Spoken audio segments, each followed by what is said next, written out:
उनके लीडर को रातों रात मारा गया है, तो हम किस बेसिस पे ना कंडेम करें? हम ईरान के ऊपर जो आक्रमण हुआ है साम्राज्यवादी और जायनावादी सत्ता के द्वारा, उसका विरोध कर रहे हैं। इसलिए वहाँ के लोग उसके समर्थन में आए, हम भी उसका समर्थन करते हैं। हम खामेनेई के समर्थक नहीं। जम्मू कश्मीर में कई जगह सरकारी संपत्ति को तोड़ दिया गया, तोड़फोड़ की गई। आप हमेशा सबूत ही मांगती है, हर एक चीज का आप लोग सबूत ही मांगते हैं बस। आप लोग, पहली बात ये आपका आप लोग जो है ना, ये बहुत दूसरा एंगल मोड़ के लेके जा रहा है। प्रदर्शनकारियों की बात कर रही हूँ मैं।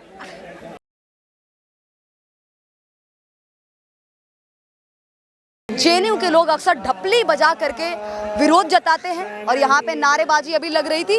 नारेबाजी ये लग रही थी, इजराइल मुर्दाबाद, अमेरिका मुर्दाबाद और ईरान जिंदाबाद, खमेनेई जिंदाबाद, इस तरीके के नारे लग रहे थे। और ये देखिए आप, ये जो ये चल रहा है, ये यहाँ पे कहा जाए ये एक तरीके से चौक के माध्यम से पूरा जो एक तस्वीर बनाई गई है और इस तस्वीर के माध्यम से ये लोग क्या बताना चाह रहे हैं। अब मैं आपको बता देना चाहती हूँ कि यहाँ पे ये स्टूडेंट लगातार ईरान के समर्थन में उतरे हुए हैं और इजराइल मुर्दाबाद के नारे लगा रहे हैं, अमेरिका मुर्दाबाद के नारे लगा रहे हैं। लेकिन ये उस टाइम पे नहीं आए थे जिस टाइम पे दिल्ली ब्लास्ट हुआ था, पहलगाम हुआ था।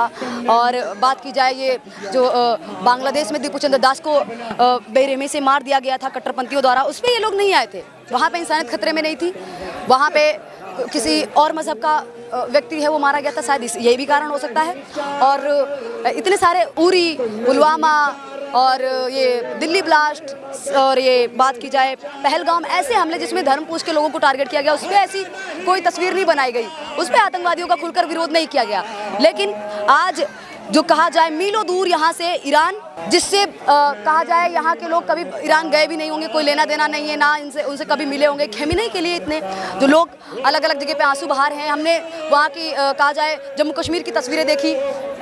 जम्मू कश्मीर में ईरान के लिए तोड़फोड़ की गई, सरकारी संपत्ति को नुकसान पहुंचाया गया, जगह जगह लोग प्रदर्शन कर रहे हैं। और आप लोग देख रहे हैं ऐसी तस्वीरें आ रही जिसमें लोग आंसू बहाते हुए इतना रो रहे हैं कि ऐसा लगता है कि उनका कोई परिवार का सदस्य उन्होंने खो दिया हो, परिवार का सदस्य हो मर चुका है, इस तरीके के आंसू देखने को मिले हैं। और कुछ यही जेएनयू के जो ढपली गैंग के लोग हैं उनका ये देखिए, साम्राज्यवाद हो बर्बाद के नारे लग रहे हैं। टीवी के माध्यम से जो मोदी जी हैं उनको धन्यवाद किया है इसराइल ने कि आपका शुक्रिया करते हैं कि आप हमारे साथ खड़े हुए। कहा जाए मोदी जी तो कहा जाए एक तरीके से इजराइल के साथ में खड़े हुए हैं, ठीक है। उसके बावजूद भी जो आप लोग हैं वो किस आधार पे ईरान के साथ खड़े हैं? आप कैसी बात कर रहे हैं? ईरान पे हुआ है, ईरान की 108 प्लस जनता मरी है। यहाँ पे बच्चियों को स्कूल पे अटैक किया गया है, उनके लीडर को रातों रात मारा गया है, तो हम किस बेसिस पे ना कंडेम करें? ये कैसी बात? इतना सब कुछ हो गया तो कई सारी जो मुस्लिम कंट्रियां, 57 मुस्लिम कंट्रियां, एक भी ईरान के साथ में क्यों नहीं आके खड़ी हुई?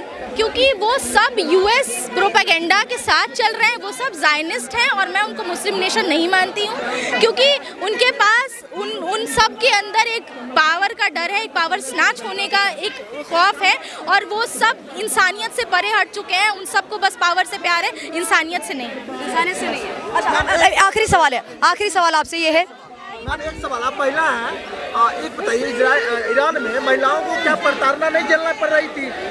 इतनी सारी चीजें आपने बताई, क्या प्रताड़ना झेलनी पड़ रही थी? वाला कानून था, महिलाएं खुल के जी नहीं सकती थी, उनकी आज़ादी छीनी जा रही थी, उनकी स्वतंत्रता छीनी जा रही थी। अरे कैसी बात कर रही हैं? वहाँ की महिला जर्नलिस्ट है जो इंटरनेशनल न्यूज़ कवर करती है, वहाँ पे महिलाएं डॉक्टर हैं, वहाँ पे महिलाएं इंजीनियर हैं। ईरान कभी भी महिलाओं के लिए कभी गलत नहीं रहा है। आप लोग रिसर्च करके आइए, ये फालतू के वो गोदी मीडिया वाली बात। वो महिलाएं कौन सी हैं जो खुद को आज़ाद महसूस कर रही हैं? वो महिलाएं वही हैं जो ईरान में हैं, जो हम हैं। हम सब खुद को आज़ाद महसूस कर रहे हैं। आप एक छोटी सी वीडियो देखते हैं कहीं से भी कि कोई अपने सिगरेट से अयतुल्ला खमेनी की पिक्चर जला रहा है, कोई हिजाब फेंक के फ्री। आपके लिए क्या है लिबरेशन? आपके लिए क्या है फ्री? अभी कोई लड़की अब कोई स्कर्ट पहन के आती है तो आप तो उनके लिए बात करते हैं कि हर बॉडी हर चॉइस। तो हिजाब और नकाब उनका बॉडी उनका चॉइस है, वो हमारा रिलीजन है, वो हमारा चॉइस है, वो हमारा फेथ है, और इसमें किसी को इंटरप्ट करने का कोई भी हक नहीं है। अच्छा मैम, अभी आपने गोदी मीडिया शब्द का यूज किया था, अगर सवाल आपके हिसाब से नहीं होंगे तो आप क्या गोदी मीडिया बोल देंगे? ये सवाल तीखे लगेंगे आपको तो आप गोदी मीडिया बोल देंगे? आप जिस तरीके से आप सवाल करते हैं, जिस तरीके से आप हम मुसलमान कहीं भी दिख जाए तो हमारी आइडेंटिटी देख के आप डायरेक्ट पहलगाम अटैक और डायरेक्ट ये सारी चीजें लेके आते हैं, तो ये आपका प्रोपेगेंडा। मुसलमान देख के नहीं, देश देख के हम पूछते हैं कि भाई देश के आप नागरिक हैं, तो उसी नाते हम आपसे ऐसे सवाल पूछ रहे हैं जो अपने देश में चीजें हो रही है उसी को लेकर। पहलगाम को भी कंडेम करते हैं हम, फलस्तीन में जो हुआ उसको भी कंडेम करते हैं, और अभी जो इजराइल ईरान के साथ कर रहा है हम उसे भी कंडेम करते हैं। हम ह्यूमैनिटी के लिए खड़े हैं, यहाँ पे हम कोई हिंदू मुसलमान एंगल लेके नहीं आ रहे हैं। के लिए खड़े हैं, हम भी भारत के लिए खड़े हैं। आप हो गया। बताइए, जो कुछ ऐसी चीजें हो रही है आपके मजहब में, जो मुस्लिमों को प्रताड़ित किया जा रहा है, हमारे मजहब में कोई प्रताड़ित नहीं हो, लोग प्रताड़ित। देखिए पहली बात ये, अभी आप अगर मैं बोलने मैं मानूं, एक मिनट, मैं मनुस्मृति भी बीच में ला सकती हूँ, लेकिन वो मेरा एंगल है ही नहीं। पहली बात ये कि कोई भी रिलीजन अपनी औरतों को नहीं दबाता है, वो लोग हैं जो दबाते हैं, जो लोग हैं जिस तरीके से रिलीजन को पोर्ट्रे करते हैं, ठीक है। तो आप मेरे मजहब पे मत आइए। आखिरी सवाल करके मैं खत्म करना चाहूंगी। देखिए प्रदर्शन हो रहा है, जगह जगह पे लोग हैं वो शोक जाहिर कर रहे हैं, मातम मना रहे हैं, लेकिन एक बड़ा सवाल ये खड़ा होता है, जैसे देश में अब जम्मू कश्मीर में कई जगह सरकारी संपत्ति को तोड़ दिया गया, तोड़फोड़ की गई, तो ये कहाँ तक की मतलब सही है? आप कहा जाए प्रदर्शन की आड़ में आप लोग देश की संपत्ति को नुकसान पहुंचा रहे हैं। आप लोग से आपका क्या तात्पर्य? प्रदर्शनकारियों की बात कर रहे हो। हाँ, तो आप लोग का क्या मतलब हुआ? आप लोग का मतलब है प्रदर्शनकारी। आपने जम्मू कश्मीर में बात मत घुमाइए। आपने जम्मू कश्मीर में देखा नहीं है कि किस तरीके से टीयर गैस फेंका जा रहा है? आपने देखा नहीं है कि किस तरीके से मिलिट्री वाले संपत्ति को नुकसान पहुंचाएगा? तो आपने देखा है सरकारी संपत्ति को? संपत्ति में तोड़-फोड़ की जा रही है। चीज दोनों तरफ से होती है, रिटालिएट होता है तो उधर से भी होता है वो चीज। आप इस चीज को अलग मुद्दा मत एंगल मोड़ के दीजिए, ठीक है। यहाँ पे बात हो रही है, अगर सरकारी संपत्ति में तोड़-फोड़ करेगी तो पुलिस क्या एक्शन लेगी? भीड़ कोई सरकारी संपत्ति नहीं तोड़ रही है, ठीक है। आप चार हमला हुआ वीडियोस देखते हैं और उसके बाद उस चीज को घुमा के पूरा दिखा करने वाला अमेरिका, इजराइल और जो जिस पे हमला हुआ वो ईरान, लेकिन यहाँ पे जो है कहा जाए तोड़-फोड़ इस तरीके से की जा रही है कई जगह। तोड़-फोड़ नहीं कर रहा है भाई, कोई तोड़-फोड़ नहीं कर रहा है। वहाँ वीडियोस आ रही हैं। हाँ, तो अगर तो आप लोग वेरीफाई कराते हैं किसी सोर्स से? कभी वेरीफाई कराया आप लोगों ने? वो वीडियोस की बात कर दो, रियलिटी सब यही है कि आपको सच्चाई है कि नहीं है, सवाल खड़ा करने लग जाते हैं। हाँ, तो बात तो सही है ना। अगर आप कोई चीज क्लेम करते हैं तो आपके पास उस चीज के लिए सबूत होना चाहिए, तभी तो वो चीज आप क्लेम करेंगे। घर पे तो बोल रहे हैं आप हमेशा सबूत ही मांगते हैं, हर एक चीज का आप लोग सबूत ही मांगते हैं बस। आप लोग, पहली बात ये आप लोग जो है ना, ये बहुत दूसरा एंगल मोड़ के लेके जा रहा है। प्रदर्शनकारियों की बात कर रहे हूँ मैडम, आप ये अब देखिए जिस तरीके से यहाँ पे तमाम लोग प्रदर्शन कर रहे हैं, खैर सवालों के जवाब नहीं है, लेकिन ये प्रदर्शन आप सर किस लिए कर रहे हैं? प्रदर्शन इसलिए कर रहे हैं कि अमेरिका और ज़ायनवादी जो सयूनी जो राज है इज़राइल का, उन्होंने बिला वजह ईरान की जनता पे हमला किया, ठीक है। उनका मंसूबा हर उस मुल्क को तबाह और बर्बाद करने का है जो न्याय के लिए, जस्टिस के लिए, अपनी कुव्वत के लिए आज दुनिया में खड़ा होता है। वो मुल्क जो इज़राइल और अमेरिका की एक तरफा गुंडागर्दी और बदमाशी के खिलाफ आज खड़े हैं, उनको तबाह करने की जो ये मुहिम अमेरिकी राष्ट्रपति ने घोषित कर रखी है, उसके खिलाफ आज हम यहाँ खड़े हुए हैं। हम हिंदुस्तान की सरकार की चुप्पी के खिलाफ खड़े हुए हैं। यही हमारे प्रधानमंत्री ईरान गए, ऑफिशियल विजिट पे गए, आयतुल्लाह खामनेई से मिल के आए, ठीक है। और उसके बाद आज एक मुल्क के सबसे बड़े लीडर को मार दिया जाता है, लेकिन प्रधानमंत्री के मुंह से एक लफ्ज़ नहीं निकलता।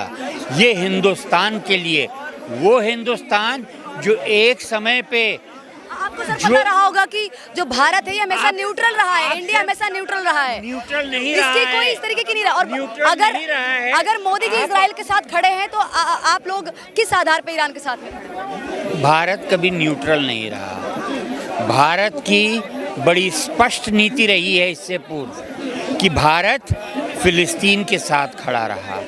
भारत के ईरान के साथ बहुत गहरे संबंध हैं, ठीक है, बहुत गहरे सिविलाइजेशनल, ठीक है, सिविलाइजेशनल जो हमारे जो सांस्कृतिक संबंध हैं वो बहुत गहरे हैं। ईरान ने जो 71 का युद्ध था, 65 मेरा का जवाब सुनेंगी?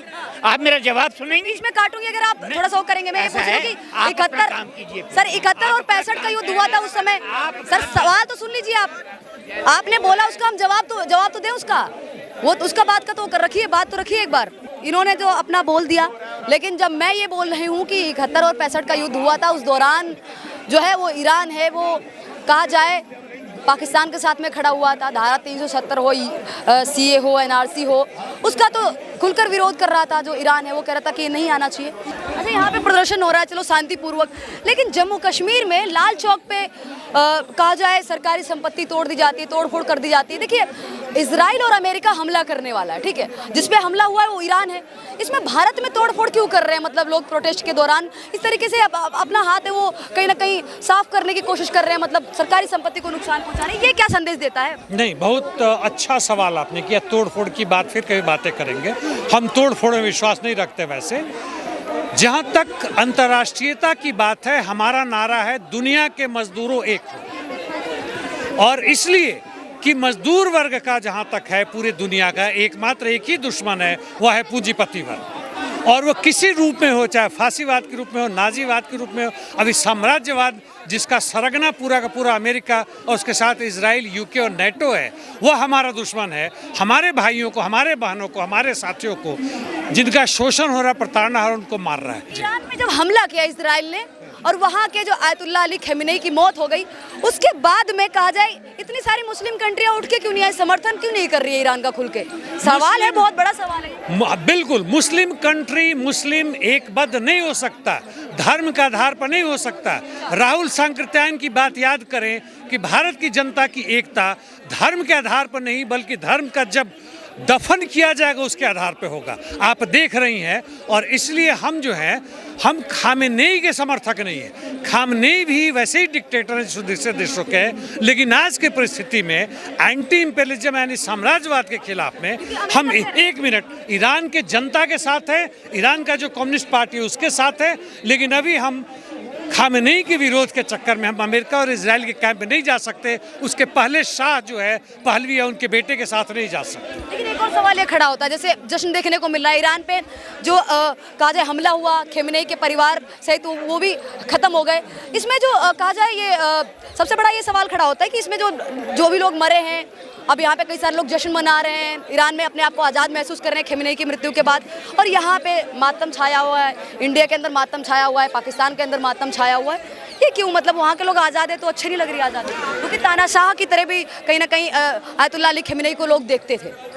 बहुत सारे लोग कि भाई वो छोटी छोटी बच्चों की शादी कर देते थे, वो भी हिजाब के लिए फोर्स करते थे महिलाओं को। देखिए, मातम छाने जैसी कोई स्थिति नहीं है कश्मीर ना यहाँ पे कुछ लोग हैं, कुछ एक छोटा सा उसका ग्रुप है, ऐसा नहीं। यह जो है मुसलमान बनाम दूसरा नहीं है, यह हमारा ये संघर्ष जो है साम्राज्यवाद बनाम जनता, विश्व की जनता, मजदूर वर्ग, किसान और उनकी है। जहाँ तक खामेनेई की मृत्यु की बात है, ईरान ने यह सोचा, अमेरिका ने सोचा कि वहाँ के चूंकि एक बहुत बड़ा प्रदर्शन इनके मदद से खामेनेई के खिलाफ जो चल रहा था उसको वो तेज करके वहाँ सत्ता परिवर्तन करेंगे।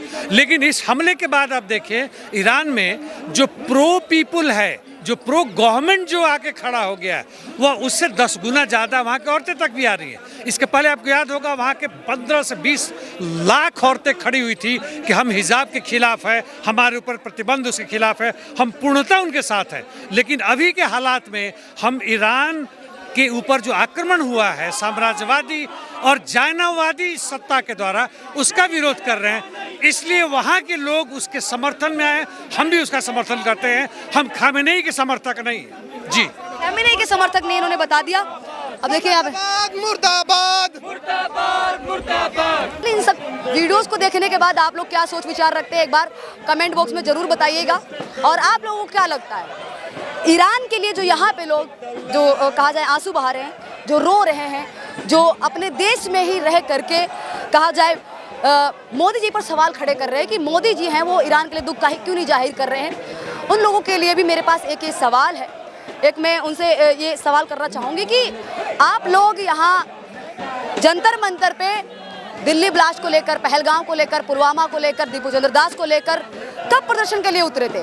अब देखिए, प्रदर्शन भले ही ईरान के समर्थन में हो रहा है यहाँ पे, लेकिन मोदी को लेकर भी लोग बात कर रहे हैं, मोदी को लेकर भी नारेबाजी हो रही है, इजराइल और अमेरिका को लेकर तो हो ही रही है।